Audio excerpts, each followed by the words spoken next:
Big boss ജഡ്ജിമാരുടെ ശമ്പളം എത്രയാണ് എന്നൊക്കെയാണ് നമ്മൾ എന്തായാലും ഇന്നിപ്പോ നോക്കാൻ പോകുന്നത്. നമുക്കറിയാം ബിഗ് ബോസ് സീസൺ 8 അഗ്നിപരീക്ഷയിൽ എന്തായാലും പ്രധാനമായിട്ടും 3 ജഡ്ജിമാരാണ് എന്തായാലും ഉള്ളത്. ഒന്നാമത്തെ ആള് രഞ്ജിനി ഹരിദാസ് ആണ്, രണ്ടാമത് അഖിൽ മാരാർ, മൂന്നാമത്തെ ആളെന്ന് പറയുന്നത് റിയാസ് ആണ്.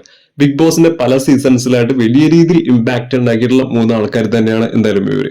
അതായത് ഇവരുടെ കാഴ്ചപ്പാടായിക്കോട്ടെ, ഇവരുടെ സംസാര ശൈലി ആയിക്കോട്ടെ, നിലപാടുകളായിക്കോട്ടെ, ഇതൊക്കെ നമുക്കറിയാം. ഒരുപാട് വ്യത്യസ്തമായ കാഴ്ചപ്പാടുകളുള്ള നിലപാടുള്ള ആൾക്കാരൊക്കെ തന്നെയാണ് ഇവർ ഒരുമിച്ച് ജഡ്ജസ് ആയിട്ട് വരുന്ന സമയത്ത് ഉണ്ടാകുന്ന പ്രശ്നങ്ങളൊക്കെ തന്നെ എന്തായിരിക്കും എന്നുള്ളത് തന്നെ അറിയാനുള്ള ഒരു ക്യൂരിയോസിറ്റി ഉറപ്പായിട്ടും ഷോക്ക് മുന്നേ തന്നെ നമുക്ക് എന്തായാലും ഉണ്ട്. അപ്പൊ ഈ ഷോയിൽ ജഡ്ജസ് ആയിട്ട് ഇവർ വരുന്ന സമയം ഇവരുടെ പ്രതിഫലം എത്രയാണ് എന്ന് നോക്കുന്ന പോലെ തന്നെ ഇതിന്റെ ഹോസ്റ്റ് ആയിട്ട് വരുന്നത്, അതായത് ബിഗ് ബോസ് സീസൺ 8 അഗ്നിപരീക്ഷ, നമുക്കറിയാം എന്തായാലും 40 മത്സരാർത്ഥികളായിരിക്കും, അതായത് 40 കോമൺ സാധാരണക്കാരായിരിക്കും എന്തായാലും ഈ അഗ്നിപരീക്ഷ എന്ന് പറയുന്ന ഷോയിൽ എന്തായാലും ഉണ്ടാവുക. അതും 21 ദിവസമായിരിക്കും എന്തായാലും ഈ ഒരു ഷോ എന്തായാലും പോകുന്നത്. അത് നമുക്കറിയാവുന്നതാണ്, ഉറപ്പായിട്ടും PR ന്റെ കയ്യിൽ തന്നെ ഇരിക്കുന്ന ഒരു കാര്യമാണ്. കാര്യം അഗ്നിപരീക്ഷ ആണെങ്കിൽ പോലും വോട്ടിങ്ങിന് അതിന്റെതായ ഇമ്പോർട്ടൻസ് ഉണ്ട്. ഈ വോട്ടിംഗ് പ്ലസ് ഈ പറയുന്ന ജഡ്ജസിന്റെ തീരുമാനങ്ങളും അങ്ങനെ പല കാര്യങ്ങളും ബന്ധപ്പെട്ട് തന്നെ കിടക്കുന്ന ഒരു കാര്യം തന്നെയാണ്. ഉറപ്പായിട്ടും ഈ പറയുന്ന PR നല്ല രീതിയിൽ തന്നെ കോൺട്രിബ്യൂട്ട് ചെയ്യാൻ പറ്റുന്ന ഒരു അവസരം ഉറപ്പായിട്ടും ഇതിനകത്ത് ഉണ്ട്. അപ്പൊ ഇതിൽ ഒരു ശമ്പളമൊക്കെ ഏത് രീതിയിലാണ് എന്ന് നോക്കുകയാണെങ്കിൽ ഇതിൽ ജഡ്ജസ് ആയിട്ടുള്ള 3 പേരുടെയും ശമ്പളം എന്ന് പറയുന്നത് ദിവസം 1 ലക്ഷം രൂപ എന്നുള്ള രീതിയിൽ തന്നെയാണ്.